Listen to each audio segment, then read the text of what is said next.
Cone or cup? Cone or cup? Sa cone, masarap sa cup na lang para malaki. Oo, kasi magkasama lang naman kami. Sabi niya may ice cream doon, masarap doon. Sabi ko saan? Para ngayon sa vanilla lang. Ngayon ko lang nakita dito. Vanilla lang? Oo, vanilla. Pwede dalawang flavor. Ah, pwede ma-mix. Vanilla and chocolate. Ay, no. Ice cream.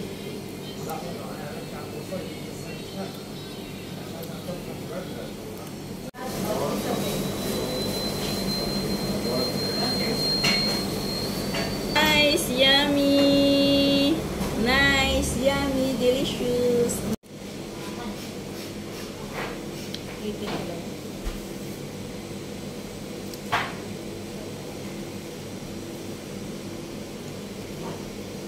Talika. You talk. Very nice. Yummy, yummy. Ang kubalilin lang ko sa may Hindi mo kawawa kasi walang kaalam-alam. oo. Video.